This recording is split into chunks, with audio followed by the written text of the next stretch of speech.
Tengamos nuestra Biblia a la mano.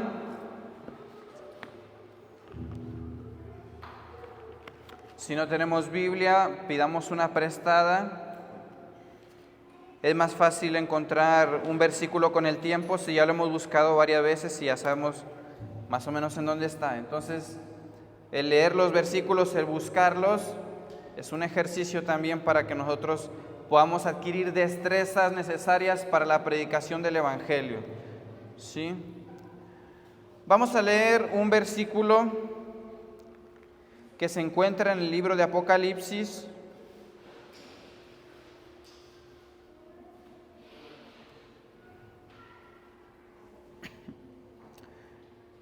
Versículos 5 al 7.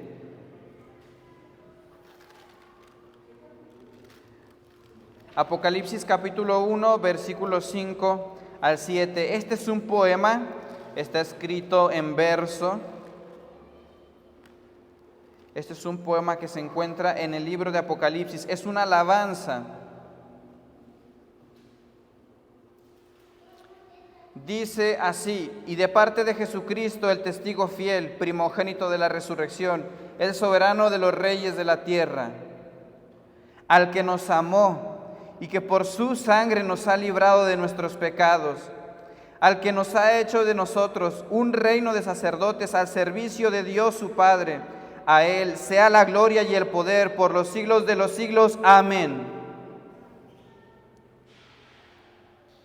Ahora, ¿quién expresa esta alabanza? Juan está saludando, dice: yo, Juan, escribo a las 7 iglesias, versículo 4, que están en la provincia de Asia. Gracia y paz a ustedes de parte de aquel que es y que era y que ha de venir. ¿Sí? Entonces, Juan está elevando este poema, este canto, este agradecimiento. ¿Sí? Ahora déjenme contarles una historia acerca de este versículo. Cuando Juan escribe este versículo, ya había sido martirizado, pero había sobrevivido. ¿Qué habían hecho con él? Lo habían echado en un caldero hirviendo de aceite y él había salido ileso. Bien. Hay una historia acerca de este versículo de un soldado romano que se había destacado mucho en su legión y había sido ascendido y fue llamado a Roma. Él estaba destacado en España y fue llamado hasta Roma para ser ascendido de puesto. Le iban a encargar una nueva misión, le iban a ascender de rango, le iban a aumentar el salario. Así que llegó a Roma y bueno, fue a visitar a un amigo y ese amigo lo invitó al Coliseo. Dijo: vente, tiene mucho que no te veo, vamos al Coliseo, como invitar a un partido de fútbol, ¿verdad? Y bueno, en el Coliseo ahí estaban los gladiadores. Estaban peleando, estaba la gente apostando, estaban regocijándose en la sangre. Y entonces dice: oye, qué bueno es ese gladiador. Le dice: espérate, ahorita van a sacar uno más bueno. Uno más bueno, dice: sí. ¿Y cómo se llama? Dice: se llama Máser. Dice: se llama Máser. Y dice: no, él es el más bueno de todos. Y lo sacan y le avientan un león. Y vence al león, y le avientan 2 tigres y vence a los 2 tigres, y están todos bien contentos, y luego le avientan ahora otro gladiador, y en eso Máser da la vuelta y le dice al César, dice: César, yo puedo luchar contra fieras, pero no puedo levantar mi mano contra el hombre porque yo soy cristiano. Y entonces toda la multitud, dice, se molesta y empiezan a arrojarle comida, arrojarle cosas y piden que lo maten. Y le pregunta: ¿cristiano? ¿Cuándo se hizo este cristiano? Dice: de repente los cristianos los visitan en sus celdas en la noche. Sí, probablemente ahí él se hizo cristiano. Y bueno, la multitud determinó que lo mataran y el César ordenó que muriera. Y aquel otro gladiador que había salido, que de hecho venía herido, lo remató ahí. Pero como estaba molesta la multitud, para contentarla, dice que sacaron a un grupo de muchachas que eran también cristianas. Y entonces sacaron leones y perros salvajes que la rodearan. Y ellas empezaron a entonar este canto que compuso el apóstol Juan, que dice: al que nos amó y que por su sangre nos ha librado de nuestros pecados, al que ha hecho de nosotros un reino de sacerdotes al servicio de Dios su Padre, a Él sea la gloria y el poder por los siglos de los siglos. Amén. Empezaron a cantarlo 10 muchachas, y una a una iban ahogándose sus voces hasta que el canto terminó incompleto. Pero bueno, aparte de ser un canto, también es un versículo, ¿verdad? Es parte de la Biblia. Y se le quedó en la cabeza este espectáculo a este soldado que se llamaba Marcelo. Y le dice al otro, dice: no me gusta este tipo de escena, dice, pues ver a dos hombres valientes pelear uno contra otro. Dice, puedo disfrutarlo, pero ver a personas indefensas ser despedazadas, dice, es algo que me revuelve el estómago. Pero se le quedó en la mente ese corito, ese versículo. Dice, al que nos amó, ¿dónde está eso? Le dice, bueno, y estos, dice, allá de donde yo ando, dice, allá casi no hay de esos cristianos. Dice, no, pues vas a tener mucho contacto con ellos porque mañana te van a decir de qué trata, pero te lo adelanto, tu nuevo trabajo es encontrar a estos cristianos que se encuentran refugiados en las catacumbas de Roma. Las catacumbas eran cuevas cavadas en la tierra desde donde se extraían los ¿cómo se dice? Los artesanos extraían bloques de piedra de ahí para hacer sus obras de arte, y formaban una red extensa debajo de Roma, tenían múltiples entradas. Y bueno, los habitantes de la ciudad de Roma, cuando empezaron las persecuciones, muchos huyeron de ahí, pero otros se quedaron en esos lugares escondidos. Y salían a comprar alimentos, otras personas les llevaban alimentos, hacían algunas labores, pero bueno, ahí estaban protegidos por otros cristianos o personas que no eran cristianas, pero que los protegían. Entonces, el ascenso que le habían ofrecido a este joven soldado era que ahora tenía que perseguirlos, ¿sí? Así que al día siguiente, bueno, a él no le gustaba esta tarea, pero él era un soldado y tenía que obedecer. Lo llevan hasta donde se cree que hay entradas de los cristianos, pero bueno, entran y intentan avanzar y se pierden y vuelven a regresar. El caso es que no conocen muy bien las catacumbas y no logran llegar. Entonces él dice, bueno, voy a idear otro plan, y se sienta por la tarde por donde están las entradas. Era un panteón, y se sienta él a ver pasar la gente y a observarla. Y de pronto ve que pasa un niño y que el niño desaparece entre las tumbas. Y entonces va por donde el niño entró y ve que hay una entrada a las catacumbas. Entonces se regresa a esperar otra vez a que salga el mismo niño, y cuando sale lo agarra y lo amenaza con lastimar a su familia o lastimarlo a él si no lo lleva con los cristianos, pero le dice, yo soy un soldado, pero no quiero destruirlos, yo quiero platicar con ellos. Entonces convence al niño, y el niño, con esta promesa de que no los va a lastimar, lo guía hasta aquel lugar. Entonces lo guía de la mano y le dice, su antorcha no le va a servir aquí, se le va a apagar. Y sí, dicho y hecho, empiezan a caminar y la antorcha se apaga, pero el niño sigue avanzando y lo lleva de la mano, y piensa él para adentro, dice, aquí estoy a merced de lo que estos cristianos me quieran hacer, mi espada no me va a servir de nada en la oscuridad, quién sabe cuántos sean ellos, pero bueno, aquí voy. Cuando llegan, estaba un servicio quizás como este. Había un hombre anciano que estaba leyendo un libro, todos los demás estaban escuchando. Sí, había nada más una luz con la que estaba el hombre predicando. Y bueno, cuando termina el servicio y todos están saludando, la madre del niño lo abraza y le dice: ¿dónde habías estado, mi niño? Dice: me encontré con este soldado que quiere platicar con ustedes. Cuando todos se dieron cuenta que era soldado, dice, muchos salieron corriendo, pero él le dice: esperen, esperen, no quiero hacerles daño, yo quiero platicar con ustedes. Se quedan 3 hombres, entre ellos el anciano, y le dice: ¿cuál es tu nombre? Y le dice: Marcelo. Y le dice la hija: hijo mío, dice, ¿cómo nos traicionaste así? Y le dice Marcelo: ¿por qué se espantan? Dice: aunque estamos aquí escondidos, tenemos noticias y sabemos que una nueva persona ha sido comisionada para perseguirnos y que se llama Marcelo. Dice: no, pero yo quiero platicar con ustedes. Dice: yo he visto a muchas personas morir en el campo de batalla y los he visto morir llorando, los he visto morir haciéndose encima, los he visto morir con coraje, con valor, pero nunca había visto a alguien morir con el rostro que vi morir ayer a esas 10 muchachas. Se tenían alegría en su rostro y estaban cantando algo que decía más o menos así. Y les empieza a recitar Apocalipsis capítulo 1, versículo 5. Al que nos amó y por su sangre nos ha librado de nuestros pecados. Y entonces le dice: eso está en este libro.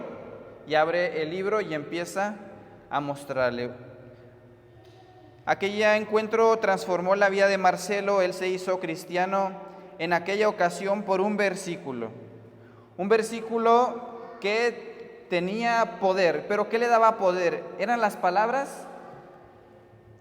¿Qué transformó la vida de Marcelo en ese entonces? El testimonio. Vamos a ver ahí mismo en Apocalipsis, el capítulo 7.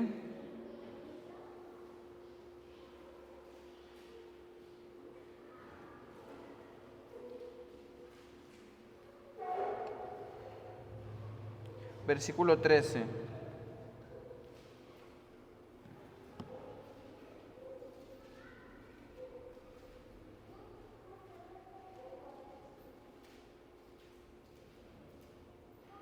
¿Quién lo quiera leer? Entonces uno de los ancianos habló diciendo: estos que están vestidos de ropas blancas, ¿quiénes son y de dónde han venido? Y el siguiente versículo también, por favor. Yo le dije: Señor, tú lo sabes. Y él me dijo: estos son los que han salido de la gran tribulación y han lavado sus ropas y las han emblanquecido en la sangre del Cordero. Dice que los que están con esas vestiduras blancas han lavado sus ropas y las han emblanquecido en la sangre del Cordero. Ahora vamos a leer lo que dice Apocalipsis capítulo 19.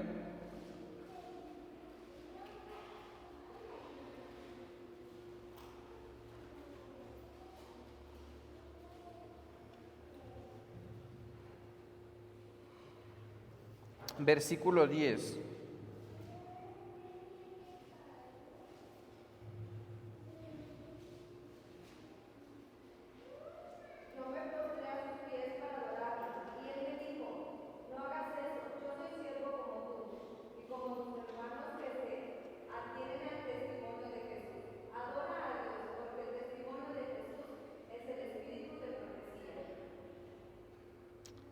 Amén.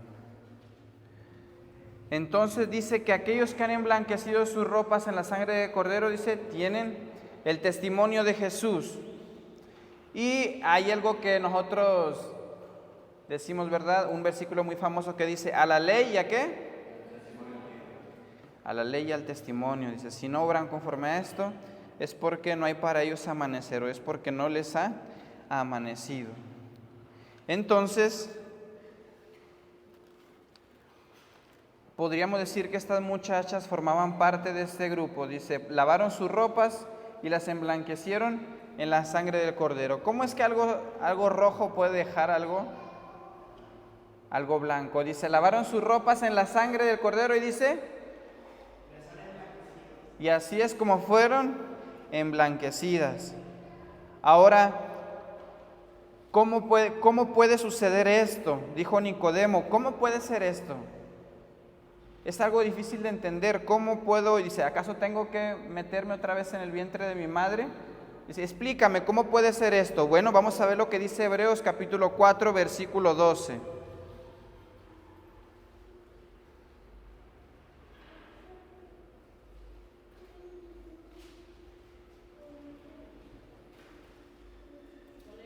Sí. Porque la palabra de Dios es viva y eficaz y más cortante que toda espada de dos filos, y penetra hasta partir el alma y el espíritu, las coyunturas y los tuétanos, y discierne los pensamientos y las intenciones del corazón. Bien.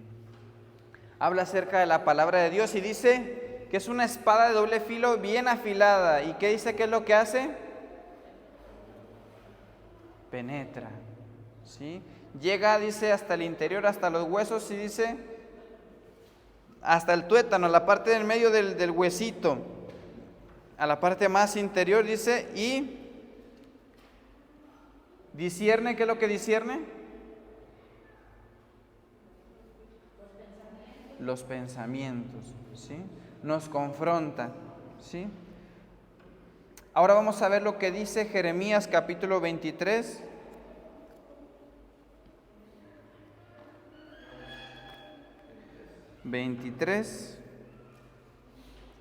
Capítulo 23.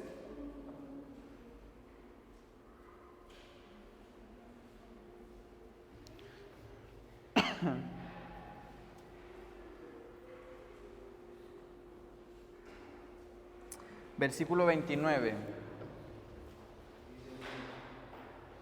No es mi palabra como el fuego, dice Jehová, como martillo que quebranta la piedra.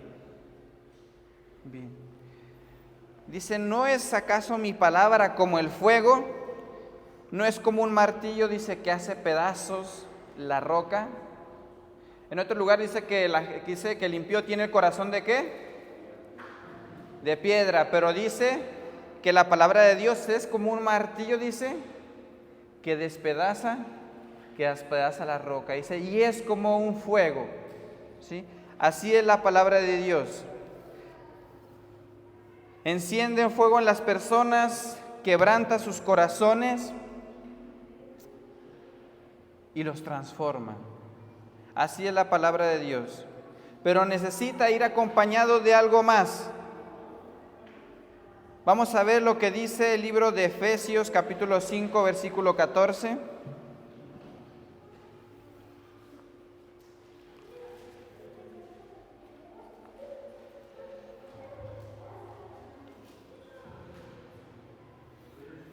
Por lo cual dice, despiértate, tú que duermes, y levántate de los muertos, y te alumbrará Cristo. Despiértate tú que duermes, levántate de entre los muertos, dice, y te alumbrará Cristo. Entonces, si la palabra de Dios es tan poderosa y transforma los corazones, ¿por qué no ha sido transformado el nuestro? ¿Cómo, hermana Isabel? Dice que incluso los corazones más duros, Él los transforma. En otro lugar dice, acercaos a Dios y Él se acercará a vosotros. Hablaba yo con uno de mis sobrinos, le decía, acércate, Dios se va a acercar a ti cuando tú te acerques a Él. Si tú lo intentas, si tú lo buscas con todo tu corazón, Él te buscará, ¿sí? Pero en otro lugar dice, endureció su corazón, dice, para que oyendo no entiendan. ¿Cómo está eso? ¿Dios quiere endurecer nuestro corazón o quiere quebrantarlo? ¿Qué es lo que Dios quiere hacer? ¿Por qué dice que endurece el corazón a unos y a otros los quebranta?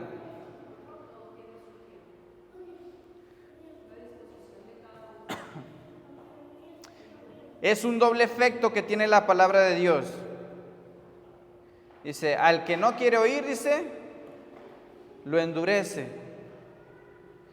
¿Por qué? ¿Qué pasa cuando está el niño o el adolescente o el adulto aquí sentado y tiene su mente en otro lugar? Realmente el estar aquí es una carga para él, ¿sí?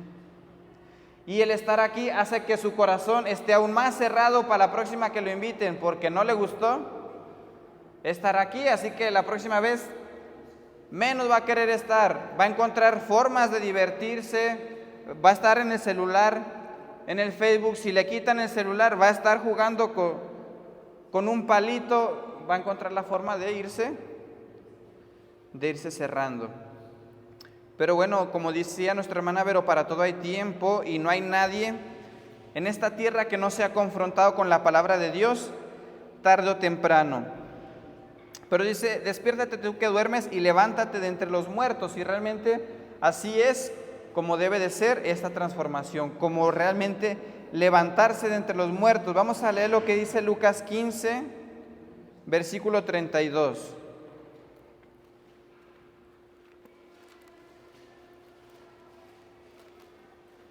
Lucas 15, 32.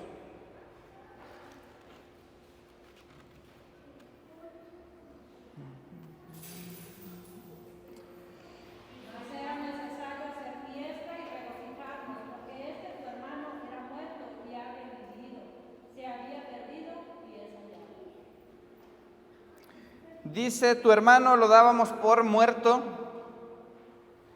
Dice, y aquí que ha vuelto a la vida. Piensen ustedes en esa persona que ya dan por muerta espiritualmente. Dice, no, ya se alejó tanto. La otra vez la vi en la calle y estaba más pintada que un dibujo, ¿verdad? O lo vi y estaba, no, pues bien tomado. No, ya se le insistió tantas veces. Dice, y se les da por muertos espiritualmente, ¿sí?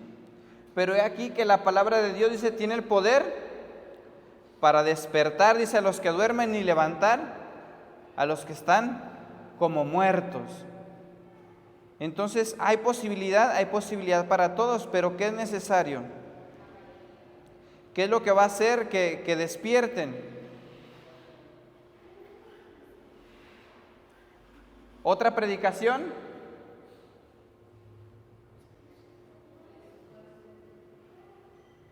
El esfuerzo, dice nuestra hermana Malí, el Espíritu Santo, dice nuestro hermano Daniel. Bueno, ambas cosas, ¿sí? Se le dice a la iglesia, a una de las 7 iglesias, le dice, tiene nombre de que vives, pero estás muerto, ¿sí?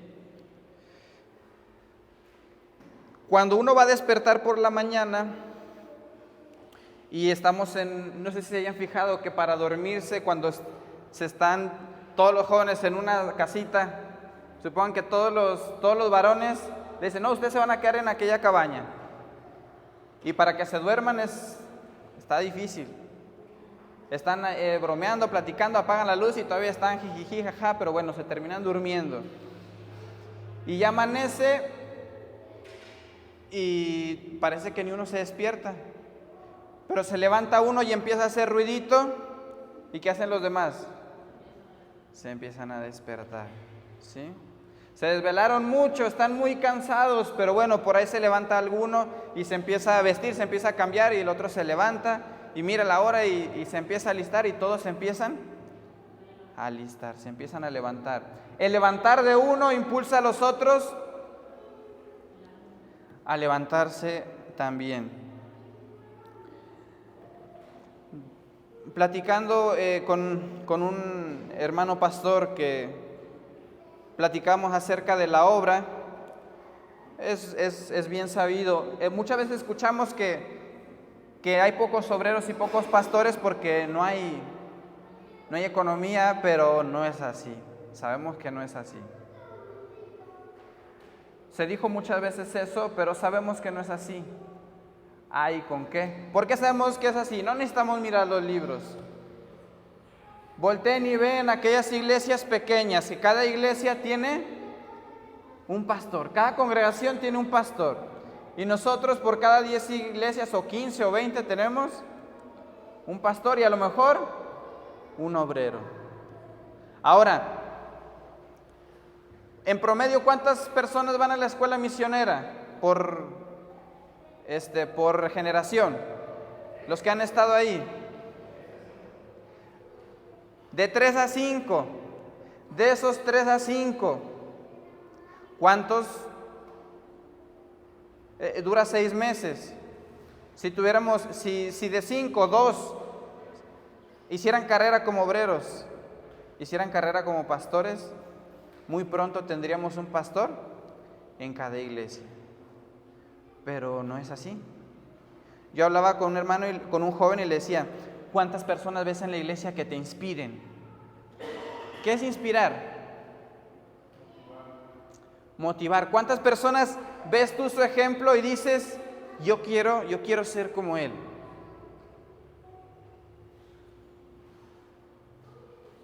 Con los dedos de una sola mano, y a veces nos sobran, ¿sí? Yo tengo 4 personas en la Iglesia Reforma que me inspiran a querer ser como ellos. No voy a decir sus nombres por no darles quizás una alabanza de ese tipo, pero yo los miro y quiero ser como ellos.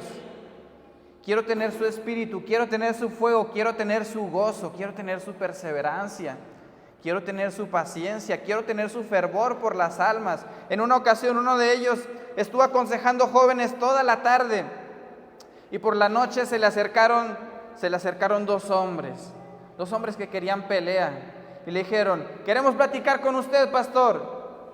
Tenemos un problema que queremos que usted nos dé respuesta. Y él dijo: bueno, sí, adelante. Y lo vimos irse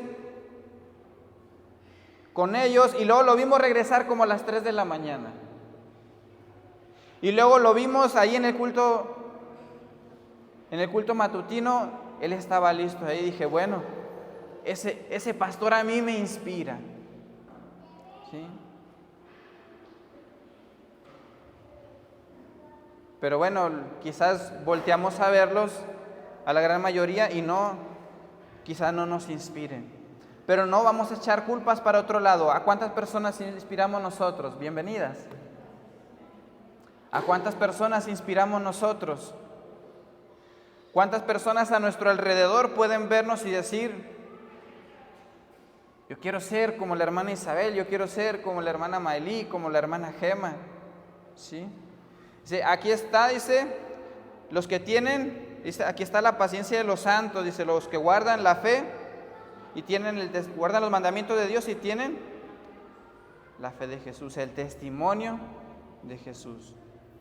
Realmente quien le da poder, como en la historia que contamos, lo que le da poder a la palabra de Dios es quien la vive. Decía una persona que le gustaba mucho estudiar y ver varias versiones, y decía: la más buena es esta, la más buena es otra. Y se topó con un pastor que también era muy estudiado, y le dice: yo quiero que usted me diga cuál es la mejor traducción de la Biblia. Y le dice el pastor: la mejor traducción es la de tu vida. Si se logra traducir la palabra de Dios en tu vida, esa es la mejor traducción. La aplicación en la vida. Ahora, el mar se abrió cuando el agua les llegaba ya hasta ¿dónde? Hasta las rodillas, ¿sí?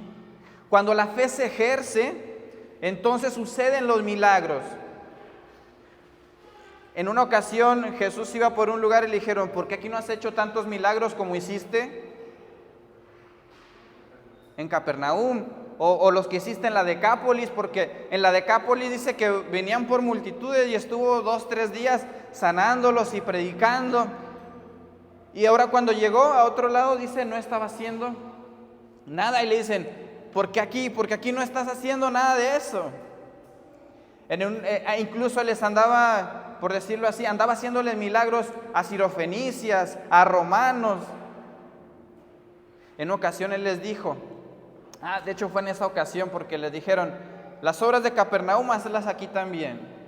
Y Jesús les dice, había muchas viudas en Israel. Y había muchos leprosos también en Judea. Dice, pero Eliseo fue enviado a una viuda en Sarepta de Sidón. Y el que fue curado fue Naamán el sirio. Y cuando se acerca él a la casa del centurión y sale el centurión a recibirlo y le dice, solo di la palabra, yo no sé que no puedes entrar en mi casa, no soy digno. Y le dice, pero yo sé que si tú ordenas desde aquí, puede suceder. Jairo le decía, ven y ve a mi hija para que la cures, ven. Y cuando no alcanzó a llegar, dice, ya no molestes al maestro.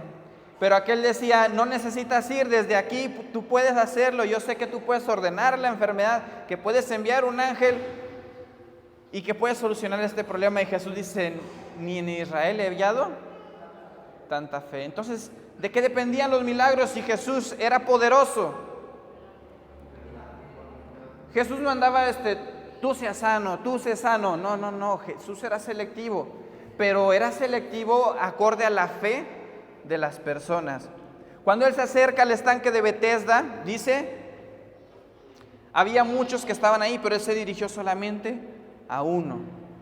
Ahora, cuando Pedro y Juan, dice, viendo que tenía la fe para ser sanado, se le acercaron, ¿sí? Entonces necesitamos tener fe. Es un poquito difícil entender lo que es la fe o empezar a ejercerla, como cuando las personas estamos los quiroprácticos acomodándole y le decimos flojito, dicen estoy flojito y están bien tiesos, y es difícil explicarles o que ellos logren entender cómo es que tienen que relajarse, ¿verdad? Pero me gusta mucho una historia que quizás ustedes ya hayan oído antes, pero la cuento por nuestras visitas que están aquí, que quizás no la hayan oído. Azotaba la sequía un lugar, un pueblo, donde las personas eran religiosas, creían en Dios, y había sequía, y ellos se dedicaban a la agricultura y la ganadería. Los animales estaban muriendo, las cosechas no estaban surgiendo, así que ellos estaban orando porque Dios enviara lluvia, y oraban por las casas. Se juntaban en una casa, se juntaban en otra y con mucho fervor oraban por lluvia. Entonces llegan a la casa en la que había una familia donde habían 3 niñas y se ponen a orar por lluvia, y uno oró por lluvia y el otro oró por lluvia y todos oraron por lluvia, así que a las niñas les quedó muy claro cuál era el tema. Estaban pidiendo por lluvia. Entonces al momento de salir, porque ya se iban a ir de esa casa, dice que la niña toma una sombrilla y le dice la mamá, ¿para qué llevas sombrilla, hija?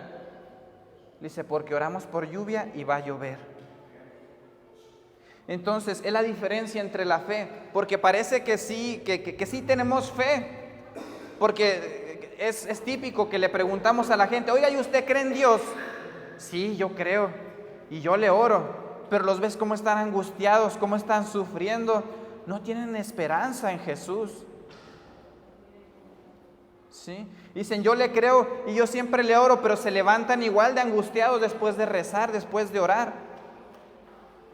No viene paz a su corazón, entonces no están creyendo.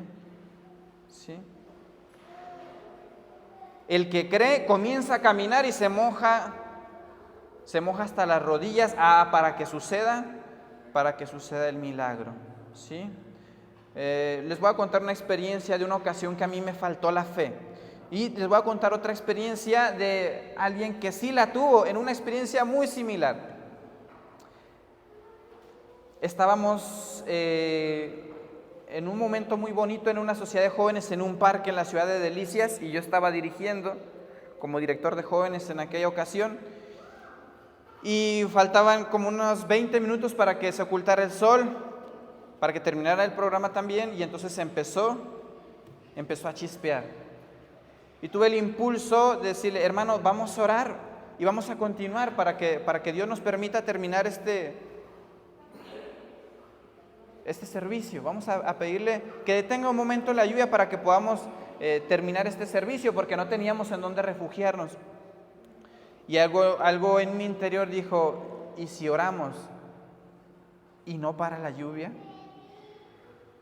Y me dio miedo y dije, no me voy a exponer a esa posibilidad. Y entonces no dije nada, nos recogimos y bueno, ¿qué pasó? No pasó nada. ¿Por qué no pasó nada? Los milagros se encuentran donde hay fe. Después andaba la hermana Lady vendiendo unos libritos que se llamaba historias, ¿cómo se llamaba? Experiencias de fe o experiencias misionales, no recuerdo exactamente cómo se llama este libro, lo tengo ahí en mi casa, se lo leo a mi hija, le gusta mucho, a mí también. Sí, el de la historia del soldado, luego te lo cuento otra vez. Bien, y cuenta que este era un director de jóvenes, como yo en ese momento, que habían hecho un campamento y también no se habían preparado para lluvia, no había pronóstico de lluvia, pero resulta que empezó a llover y todo el programa se paró y todos estaban adentro de sus casitas y pues era un lugar caluroso, así que estaba bochornoso y todos estaban ahí acalorados y sufriendo porque si abrían pues estaba la lluvia. Entonces él abrió su carpa y se asomó. Y al mismo tiempo dice que abrió su carpa otra muchacha y se asomó. Esta muchacha era una visita a la que él había invitado, la había animado a venir a ese campamento y entonces ahí estaba esta muchacha, había ido. Y entonces, así con la cabeza nada más de fuera, le dice, ¿todo bien? Y le dice la muchacha, estaba fastidiada, ya se quería ir, ya no era divertido. Quizás a ella, como muchos jóvenes, le animó, bueno, campamentos, juegos, Entonces aquel director de jóvenes sale y se acerca y le dice, ¿qué pasa? Dice, estamos aquí muy acaloradas, dice, yo ya me quiero ir. Le dice, bueno, podemos pedirle a Dios porque pare la lluvia. ¿Tú crees en Dios? Y le dice, pues no, la verdad no mucho. Bueno, si tú quieres saber si Dios existe, Él te lo puede probar. La lluvia puede parar si tú se lo pides y así sabrás si Dios existe o no existe. Entonces tú solamente tienes que pedir, Señor Jesús, el hermano fulanito dice que tú existes y si tú existes, por favor, muéstrate a mí y haz que pare la lluvia. Y entonces le dijo, ¿vas a orar? Y le dice, sí, bueno, yo voy a orar también en mi carpa. Y entonces cerró la suya, dice, y aquel director de jóvenes regresó a su carpa y se echó a temblar llorando y dijo, Señor, no sé qué acabo de hacer. Acabo de cometer un error, creo. No sé si estuvo bien lo que le dije, pero la puse en tus manos. Y Señor, si esta muchacha es valiosa para ti como lo es para mí, haz que pare la lluvia, responde su oración, muéstrate a ella porque ella ni siquiera cree en ti. Y él estaba llorando y decía, o acabo de cometer un error más grande o algo bueno va a pasar aquí, y él seguía orando y no se dio cuenta cuando él se dio cuenta ya no estaba escuchando la lluvia y sale y abre y ya no estaba lloviendo y cruza y le dice a la muchacha, ¿oraste? Le dice, sí oré, abre tu carpa. Y la muchacha abre la carpa y voltea a ver al cielo. Y entonces ve que dejó de llover. Le dice, mira muchacha, Dios existe. Todo lo que tú le pidas en oración, Él te lo va a dar. Y entonces la muchacha creyó. No eran necesarios tantos discursos, solamente era necesario que alguien en ese lugar ejerciera fe en las promesas de Dios. Entonces dice que la palabra de Dios es poderosa, ¿sí? Es eficaz. Pero ¿de qué vale la espada del guerrero empotrada en la pared?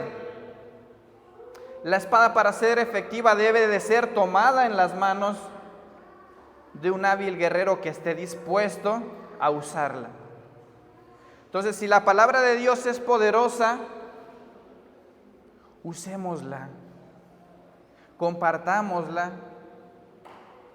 En una ocasión un predicador llegó a un salón de culto y se puso a probar la acústica. Y se puso a decir un salmo: crea en mí, oh Dios, un corazón limpio y renueva un espíritu recto dentro de mí. Y se puso a decir aquel versículo. Dijo: bueno, creo que por aquí es donde me tengo que parar para que se me oiga bien. Y él se marchó.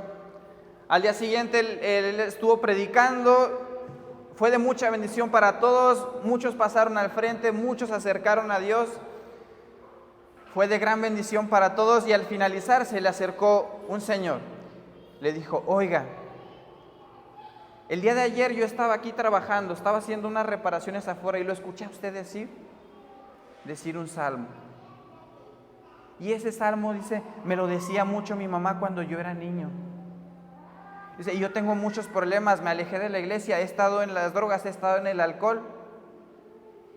Y cuando yo escuché ese salmo, no sabía de dónde venía, pero yo sabía que era para mí. Y ahorita en el tema que usted está dando, entendí que Dios me está llamando. ¿Sí? Y él solamente no lo dijo para predicarlo, lo dijo para probar la acústica de un lugar. Pero la palabra de Dios es poderosa. ¿Sí? Ahora, me enseñaba mi cuñado cuando recién estaba saliendo con mi esposa y todavía no nos casábamos. Mi cuñado me dijo: vente, vamos a partir leña. Y se puso a enseñarme cómo partir leña. Yo le daba y no se partía aquello. Dice: verás para allá, tienes que agarrarlo como los hombres. Y la agarraba y le daba y de uno la partía y le digo: bueno, dime dónde está el truco. Dice: pues es que tienes que agarrarlo con firmeza. Sí, tienes que agarrarlo con confianza, tienes que agarrar vuelo y no tienes que temerle al impacto. Tú dale y apriétala bien, dale bien. Bueno, me enseñó la técnica, ¿no? Pero dice, tienes que sujetarla con fuerza, ¿sí? Entonces, la palabra de Dios la creen las personas cuando la escuchan de labios de alguien que lo ha vivido, que lo ha creído, ¿sí? Le creemos a las personas no en base a lo que nos dicen, sino en base a lo que ellos hacen. Entonces, Dios quiere obrar en nuestras vidas, Dios quiere obrar en las vidas de nuestras queridas visitas, pero tenemos que levantarnos, tenemos que dejar de dormir, tenemos que empezar a tomar en serio la palabra de Dios, y comenzamos por creer un versículo, ¿sí? Un versículo. Dice: me buscaréis y me hallaréis cuando me buscares de todo corazón. Crean a ese versículo solamente.